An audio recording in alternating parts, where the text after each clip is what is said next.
Daily Rambam for Thursday, Dalet Cheshvan Tavshin Pei Aleph. First portion yesterday. We proceed today to what's essentially the appendix to Sefer Ava, the Seder Hatefillos of the Rambam. The Rambam actually did not give it any particular name, title, didn't give any introduction. It's just there. It was from Teiman, so he has his own edition of Mishnah Torah. He, of course, contributed a lot to researching the Rambam's shittas and the text of the Rambam's works. What was he? He passed away in the last 20 years. The Rabbi had a certain connection with him. The Rabbi embraced a lot of his research. Ksaviyat Teiman, the Yemenite manuscripts of the Rambam, and stuff like that. So Kapach has a special Hakdama in his edition to the Seder Hatefillos, so I'll say a bit from there. So, first of all, text that you find in regular Tfus of Rambam of the Seder Hatefillah, because between an old Rambam and the way it is, the newer editions that follow the manuscripts, you'll see a very, very dramatic difference, which basically means that people didn't feel like copying the Rambam Seder and leaving it intact. If they were copying a Seder already, they sort of adapted it to be more in line with their Nusach. So the Rambam Seder got very corrupted very fast, but by the time it got printed, for sure. There are also a lot of chulus. They just didn't feel like copying everything. So all of the chulus, I believe, or most of them, are not actually in the Ksaviyat of the Rambam. He gives examples, Pashat Amaratzis, that when it comes to Yalav Yava of Chol HaMoed, specifically talking about Chol HaMoed, the Rambam says, you say, or he says, someone came along and added, but there is no Chol HaMoed Chag HaShavuos. So it's an example of someone who wasn't thinking and added something ridiculous into the text of the Rambam. And he says he has this Yemenite manuscript from a few hundred years ago, many hundreds of years ago, like 700 years ago, that has the complete, untarnished Nusach HaTefillah. He's very proud of that. Talks about the Ksaviyat Oxford that we spoke about yesterday. It has a Rambam signature. Does that prove that means that it's exact or it's not exact? He wants to tie into the Lav Dafka, even though the Rambam signed that it's Hugam Misifri. Lav Dafka, it's Mamash Sumug. It means that the Rambam saw that the guy copying it was looking inside the Rambam's copy and was copying it there. Doesn't mean the Rambam actually reviewed the copy and made sure that every word is correct. That's what he wants to claim. He wants to claim basically that his Ksaviyat is better, which he may have a bit of an agenda there.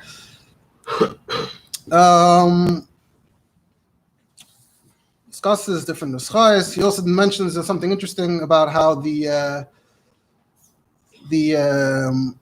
Rambam himself, sometimes the nusach in the Seder of the Rambam is different than what the Rambam himself wrote in Mishnah Torah, what the Rambam himself wrote in Perek HaMishnayos.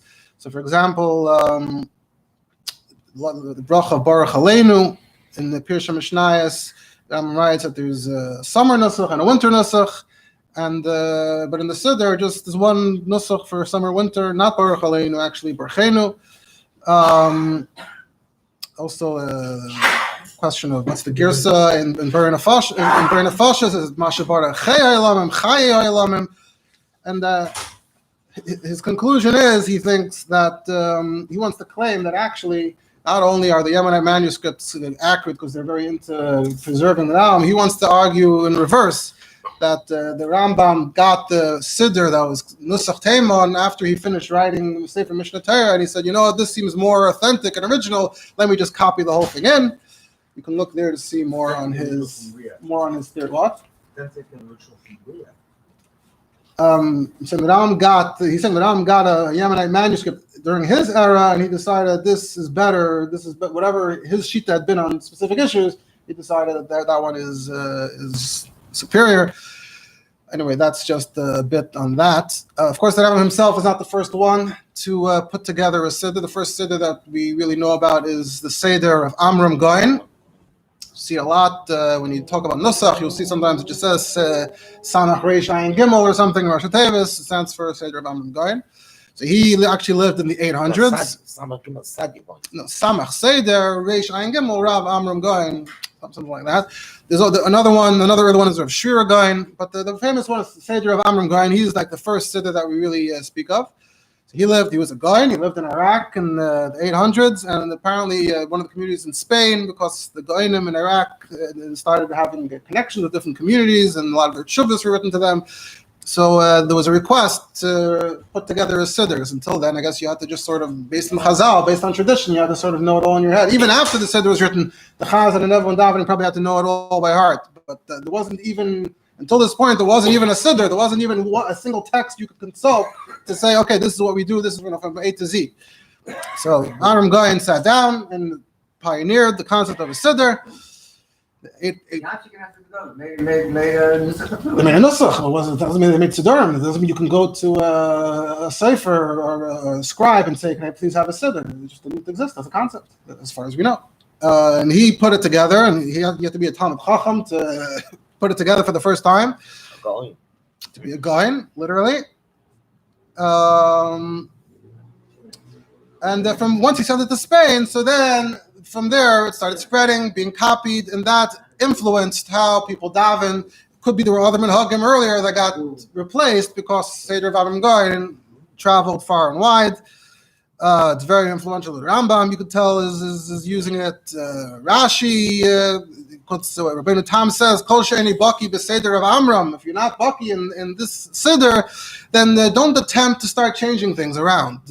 Divrei kadmonim and minhagim, because we rely very strongly on a source and authority like Rav Amram Goyen.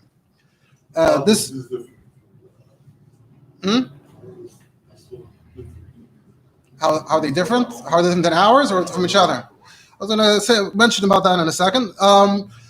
So this Seder was the Seder of Amram Goyen was the first one to be in order of the Seder Tefillah, Shachar, Mincha, Ma'ariv, Shabbos, Yom Tov, benching, Kriyash Mashalamit, all these things. That's this concept that's all put together very neatly and nicely, and all the Sidurim are sort of copying that format, that template that he put together. Of course, even though Seder of Amram Goyen, different manuscripts over time, things started changing. It's just natural that people aren't loyal. If they think the minute should be different, they just change things. Of course, on time of the Rishonim, there were a lot of people complaining in general about Ramban always saying that whoever changes things in Sfarim is in deep trouble, and other Rishonim complained about that. But that's just the reality. Anyway, whatever the case may be, Seder of Amram Goyen, and now that Amram's Nusach is very different than what we know today as Nusach Ashkenaz or Nusach Sfard or the Nusach of the Sfardim, various Nuschos. Of course, different than our Nusach Hari, what we call Nusach Hari, which is like a very close cousin of what the Chassidim call Nusach Sfard. So what I wanted to do is I wanted to go through the Rambam Seder here and comment on some of the differences, perhaps, some of the things that are notable about the Rambam's Nusach, especially vis-a-vis our Nusach. I will read just as instructions. I'll read. The Rambam says, "Nagu ha'am likris b'chol yem b'shachar achash ha'koyim parshas tzav b'berchas koyim koyim mishnah zu." So this is in reference to what we already learned in Hilchos Tefillah Perek Zayin Halacha Yud Aleph. The Rambam said that b'chol yem chayav ad melvarich shalosh berachos. They have to make the 3 berachos of Torah, and then koyim ma'at medivrei Torah. Then you right away you learn a little Torah. The Kesef Mishnah says kadesh leila hafsek. You're making a bracha on Torah. You got to do the thing that you made a bracha on, so you learn right away a little bit. And so the Rambam says, from Psukim, Yirechacha, and some say Tzavas B'nai Yisrael, which we do, which is not there. We say it later in Karbanas, so you'll have that. Sometimes things get moved around. Yesh B'Koyim is to do both, and then the Rambam added over there, V'Koyim Prokamay Halachas Min HaMishnah Min HaBraises. So that's what the Rambam is saying here, that after Parshas Tzav, Birkas Koyim, here he seems to mention both. So in that order, first Tzav, then Birkas Kohanim, then you do this Mishnah. It says Elu Dvarim. Now he has it's a bit abridged. Elu did the second one. Elu Mazeh, Kanan Kayames. It's a much shorter list than the one we have. Then he has Amar Reb Zera. That's what the Rambam has here. Then he has Tanat of Eliyahu, Kol Hashem Halachas, and Amar Rabbi Elazar and Rabbi Chanina, Tamid HaChacham, Rabbi Shalom Ba'elam. He has it all right over here. Now, of course, Tanat of Eliyahu and Amar Rabbi Elazar and Rabbi Chanina, we say in the Seder, just at a very different part. We say it all the way at the end. And then Rav Raskin's Seder, his Mitzayin, that of course it's from Levi Yitzchak Raskin, Diane Raskin from London.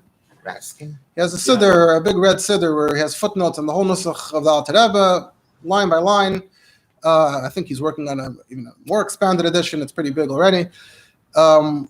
So that's a place to look when you want to see, where certain paragraphs entered the Siddur or why certain things are the way they are in the Alter Rebbe's Nusach. So he's Metzayin over there that the first one to include these lines, Tanat Ve'Eliyahu, is already Rav Amram Gain, but he has it in Seif Seder Ma'amodes L'Yoim Aleph, to see how it works over there.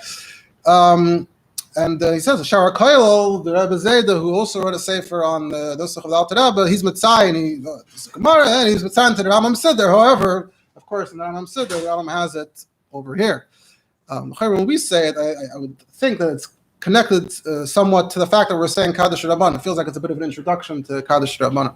Anyway, why does the Rambam have this Reb Zayda over here? Amar Reb Zayda, B'nai Yisrael, Hem Echmiro Atzman. What's it doing in Shachris? So the Metzayin that the source seems to be a Gemara and Brachas. The Gemara and Brachas says, Taner Rabbanon, Ein Oimdin L'Ispal, Lo Mitech Din, V'Lo Mitech Dvar Halacha, Elo Mitech Halacha Psuka. You shouldn't enter davening having just been involved in some kind of complex aspect of Torah. You want to have a Halacha Psuka, just a straightforward Halacha. And Gemara says, what's a Halacha Psuka? Hey Chidami, what is it? So Gemara says, Amar Abaye, Ki Had Reb Zayda. Something like what Reb Zayda said. What did Reb Zayda say? But Yisrael, that usually you only have to sit Sheva Neki and count 7 days for a real Zava, which is 3 days in a row. And the Chumrah is that every Nida is a Zava, that they Sheva Neki even for 1 drop of blood. Then the Gemara gives other examples. It's halacha psuka. You understand? I'm saying they asked for a chmiru. You're saying they asked for halacha psuka and they gave him a chumrah. But the statement is a lot. Nothing in Torah is ever clear cut. Right. Of course, if you're asking how is that halacha psuka, I have questions on it. I'm going to be disturbed during davening. I can't answer you. But if you're asking, it's halacha. Yeah, it's halacha. It's cut and dried. It's halacha. Then the Gemara gives other examples. Ma'idam adam al tvasa, a trick that if you don't do dash, then you can evade meiser. Another one is hamekas dam, if you let blood from a carbon, asr ba'ana. So here we're taking it sort of tzimtzum kapshuta. We're saying, it said, let's say, although the Rambam is putting it over here as part of what you're saying as sort of the continuation of Birkas HaTorah. So this is an example of Torah that's connected to the introduction to davening. Interestingly, this is mentioned in Likutei Sichos, Chelek Tazayin, Yisrei Aleph. The Rebbe in the Pnim says, was making the point that Achdus Hashem and Avos Hashem, we shouldn't look at it just as Chveis, Hashkafa, or whatever you want to call it. Achdus Hashem and Avos Hashem are halachas. Right, and the Rambam himself, in Hilchos Yesodei HaTorah, right, those are the first mitzvahs.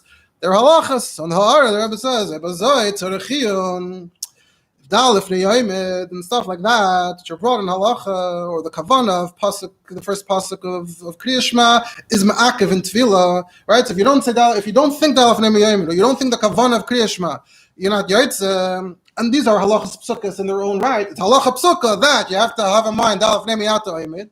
So that should have been the psichas hatefillah. We should have had the introduction to davening Dalif Neyoimid. That would be Ein Imdin Ela Mitech Halacha Psuka. So Lama Nagu Am, Rebbe quotes Nagu Am to say Amar Reb Zayda and Rebbe's Metzayin to Rambam say the Tefillah B'Tchilasa. Why are they saying this one? You can say Dalif Neyoimid or the halacha that you have to have in mind Dalif Neyoimid. Also Shivisa Hashem L'Negdi Samid, also halacha. Rebbe says Yesh Leimar that maybe because what lifnei mi means to you, or what the kavan of Shema means to you, is kol echad ve'echad lefi koichei dafka. Everyone has a different understanding and take, and it's preferable to have a nusach hashav alakoil, something that everyone understands the same way. Amar Reb Zayda, b'nei Yisrael heinech midol atzman. There's also a whole shakla v'tarei about the Rambam's list in the beginning. Keren kayemes, why is what's in the Mishnah, what's in the Brisa, but we're not getting into that. The next portion of the Rambam is La'olam Yehei Adam Yinei Shemayim Seis, and the Rambam brings most of it, which is a whole bunch of paragraphs. Avlanachnu Lefichach Anu Chayavin Yisei Shema Yisrael Atu Kainim Shnever Olam Atu Hashem Lavadecha. It's all part of La'olam Yehei Adam. When we're saying Shema, we're only saying the Parsha Shena. The Don't say Ram, the what is it says. the Rambam here just brings the pasuk, not the parsha. Yeah, that's its own subject about that counting as a form of saying Shema. But here the Rambam just says, more like a story. Ashrenu, we get up and we say Shema Yisrael, and then we just continue Atu Kadim Shenavayil. That's how the Rambam has it here. So now clearly the question is, how did this end up in davening? So a lot of Rishonim are already talking about it. It's already here in the Rambam Seder. Although apparently in Sfard in Spain, in the time of the Rishonim, they did not say it. There are other Rishonim also who talk about the Seder who don't mention it. And those who do mention it, there's a disagreement over where exactly you should say it. Is it at the beginning of Shachris and then you say Karbanis, or do you say it at the end of Karbanis? So according to the Rambam, it seems like we would consider it, you would call it after Karbanis, because he said first you say Parshas Tzav, which is the only Karbanis he says to say, and then the last thing, right, the next thing after here is Baruch Shamar. So that's basically the last thing you're saying before you start the actual proper davening. So that's one approach. But in Ashkenaz, the minhag was to say it right after Berchas HaShachar. And then they said Berchas HaTorah, and then they said the Karbanis. Berchas HaTorah goes together with Karbanis. So they used to say Lo'el Mi'adam before. And that created a whole problem. Why are we saying Lo'el Mi'adam, which has psukim in it and stuff? Why are we saying it before Berchas HaTorah? The Torah says, Hukshali, why are we saying before Berchas HaTorah? So he says, what I do is, after L'kai Neshama, I say Berchas HaTorah, and then I say Berchas Koyanim, and then I do the brachas. So he made a whole different Seder. They were trying to work out what's the best Seder to do all these things in the right order. Because here in the Rambam, right in the beginning, it says, "Nogo mikres b'cholim b'shachar, achar shekesh kerin parshas tzav, Right. b'chas kenim, Right. kerin mishon zu el don shenim shir." Right. So according to the Rambam, the order is Berchas HaShachar, then Berchas HaTorah, then Tzav, which is the only parsha of Karbanis, I think he says to say. Parshas tzav is tzav and one lemon zesters el. Yeah. So according to him, we say before we make a bracha b'chas kenim and before el don. Yeah. That's He mentioned that already in Hilchos Tefillah. Some say Berchas Koyanim, some say Tzav, and some say both. And okay. so that, anyway, so that's part of. I don't know. The mice our Seder is we say Berchas HaShachar, Berchas HaTorah, then Yirechacha Elad Dvarim, then we say Matoivu and Adon Elam, stuff that are not even mentioned here. Then we do Akedah, but we doesn't mention Akedah. Then we say Leil Me'adam. Then we go back to Tzav, to all the Karbanas. And we do Ezim HaKayman, which Ram didn't mention either. Amram Gorin does have Ezim HaKayman. How come it doesn't mention Berchas HaTorah? Who? Where? The Ram here? Yeah. This is in addition to whatever he already mentioned in Hilchos Tefillah. Usually, whatever he mentioned in Hilchos Tefillah, if he brought the full nusach of the Berchas HaTorah and the Hilchos Tefillah, he's not going to reproduce it here. That's generally whatever is there is not here, and vice versa. Okay. Oh, there also. So let's say all Berchas HaShachar are all there, the full nusach, whatever the full nusach, Ashiyat, all those things. Okay. The third section over here, I have my edition had they put Aleph base just to make it a little easier to follow. So then the Rambam says, Bracha Rishayna Shemavarchen Lefnei Psuke Hazmirais. We call Psuke de Zimra. This is the Nusach, and he brings Baruch She'amar. Of course, there's no Hoidu at all. Because Ashkenaz and Sfard, we know that part of the there used to be jokes about how Baruch She'amar before Hoidu before Baruch She'amar, but Rambam doesn't have it at all. It goes straight from Lo'elam into Baruch She'amar. The course. joke is that there's less talking. Because you can't. Rules that say Baruch Shama first. Because you can't speak after Baruch She'amar, technically. The Rambam's nusach, of course. Huh? And there's less Kivos Chasadim. Yeah. Yes. So the Rambam here has his nusach of Baruch She'amar. Of course, there's always differences, some very interesting differences in this one. Baruch Maver Afelu Mevi Oira. Baruch She'en Lefanav Le'avav Le'shikcha Le'chazav Le'mirma Le'masi Panav Le'mikach Sheichad. Different nusach. For Baruch Shama. And Baruch She'amar, yeah. And then the Rambam said, because we always say that Baruch Shama is a tefillah that fell from Shemayim. right. I don't know if the Rambam would have signed on to that statement. And then the Rambam says, "V'kairei psuka melu yichvayit." He doesn't mention Mizmor L'Seida. That's not part of his. But he has pretty much the whole yichvayit. In the middle, interestingly, he has Utzu Eitz of a Sufar in the middle of the yichvayit. Of course, saying Utzu Eitz at the end is a much later. I think it's Marshal or something. And the Rabbi has a whole pilpul about Tehillim after davening. Why don't we say Utzu Eitz after Tehillim after davening? But because the Frierdiker Rebbe said that the Tehillim after davening isn't really part of davening, and originally the Chazan wouldn't even stand by the Omud to make it clear that it wasn't part of davening, and even now that the Chazan does, but we still say Utzu Eitz before, Altira before so that it's clear that davening ended and then Tehillim is something separate. But here it's in for the Rambam was a more Yichvoid, and the Rambam, the way it's interesting, the way it's formatted here, it just goes straight. It's pasuk after pasuk after pasuk. Then it has Asher Yesh V'Yisacha, Asher Yam, and then he says V'Kreidim et Tehil LaDavid and Imimcha like Hayamelech had Sefer Tehillim. So I guess you could just think of it as, in a sense, our Seder, we have a paragraph break, Ashrei, between Yichvoid and Ashrei. But the way you just look at it as one long string of psukim, culminating in Ashrei, the two Ashreis, and then you should think Kapitach Tehillim, Tehil LaDavid, and he says to say Ad Sefer Tehillim, which we do. And he has a very abridged version of Baruch Hashem Lo'elam Amen V'Amen, Yimlech Hashem Lo'elam Amen V'Amen by Baruch David, and then very just sort of ends very quickly. Interestingly, he actually had part of it earlier at the end of Lo'elam Adam. He has over there Atu Sisa Shashamayim Shmei Hashemayim. He continues At Mechayis Kula until Hashem Mishtach Atu Hashem Alekim. It's all in his Lo'elam Adam. Then the Rambam says, "Bracha achreina shalach psuki hazmira is zehu nuscha," which is how the Rambam explained it also in Hilchos Tefillah, that you have the bracha before, the bracha after, and then davening really starts from Yetzer Ur. The Chazan, according to the Rambam, really starts from Kriya Shema. He brings bracha achreina as yishtabach, and then he says v'kredi hashira ad seifa k'minig hamakim, which is how the Rambam wrote in Hilchos Tefillah. That first you say yishtabach, and then Yesh mekayim shenag likus b'chol yom achas shemevarchen yishtabach shiras hayam v'ach kach mevarchen al shma.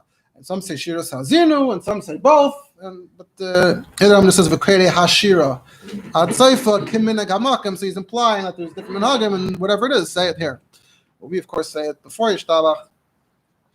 And then the last thing for today, as far as I maybe want to double check, but I think the last thing for today is supposed to be nishmas.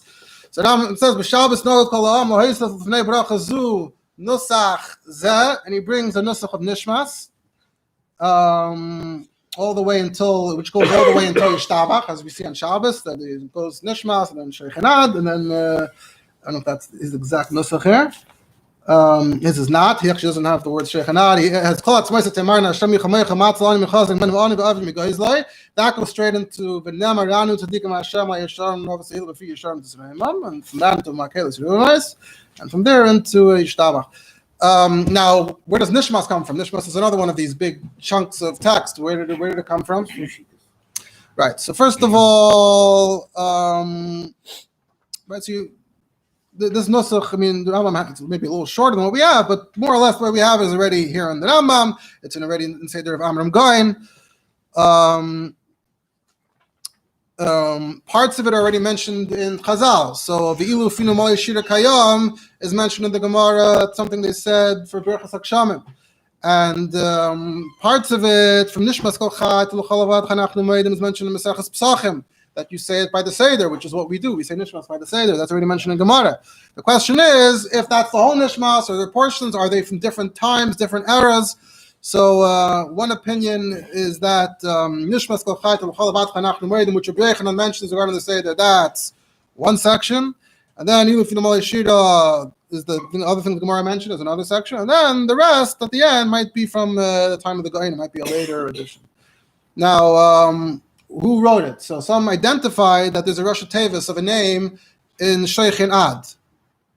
From Sheikhin Ad on. You have the paragraph Sheikhin Ad. You have the paragraph Miyid Malach. You have the paragraph. It goes backwards.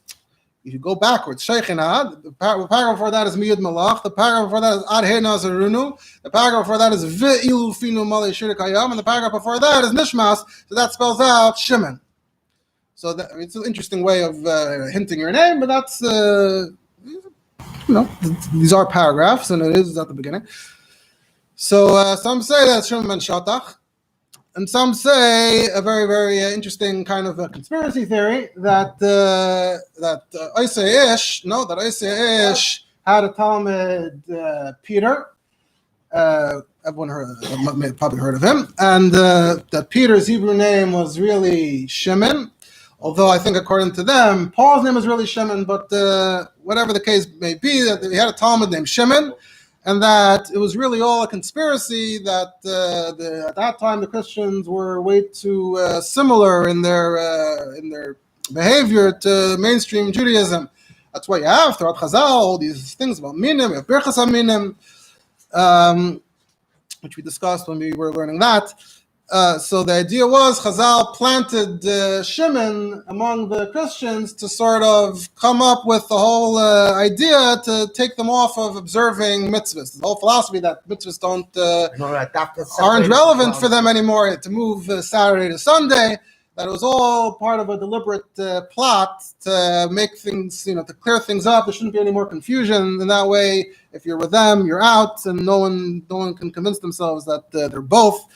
So the story is that even after he was for the rest of his life, he had to play the game. He had to act like a saint, and till today, of course, he's one of the biggest saints. But while he was undercover, he wrote Nishmas to show that he's really an authentic Jew. He's really a Torah true Jew. So they send him in as an undercover spy, like him. Yeah, and so that's the Shimon. That's the Rosh Hatefillos of Nishmas. Yes. They expect it to grow as much as it did. What's not part of the story, but if they wouldn't have done that, we don't know what could have happened. There would be an alternate history. You can come up with that. But the Machzor Vitri quotes this theory and says, whoever says such a thing, Yavi Chatas Shmeina, because you're essentially saying that a Christian saint wrote Nishmas. That sounds offensive. If you don't, Rabbi was saying that really it was a tzaddik yid who had unfortunately to do. So you're saying that a Christian saint is a tzaddik. That's offensive, and you're saying that he wrote Nishmas. So just don't say it, and you'll be better off. Then there's the other Rosh Hatefillos that that's not fair. I think in our Sederim. There's another Rosh Hatefillos at the end of Nishmas. In our Sederim, we don't. In the Seder, we don't have it. In the Machzor for Rosh Hashanah and Kippur, we do have it. That if Yesharim Tisraim, Yesharim Tzadikim Chasidim Kedoshim, Rosh Hatefillos Yitzchak, and then you have Tisraim Tisbarach Tiskadish Tishal, the letter after the two tufs. This Roimam Reish, Tisbarach Beis, Tiskadish Kuf, Tishal Hey spells a Rivka. So apparently the Vudram says maybe this is actually alluding to the real author, that his name was Yitzchak and his wife's name was Rivka, although I think traditionally we just assume that the Mechaber decided to be masker, this chus of Yitzchak and Rivka. Anyway, that's the Rambam for today, and I guess tomorrow we'll continue and go through the similar points for tomorrow. Why do they point that out by the Machzor?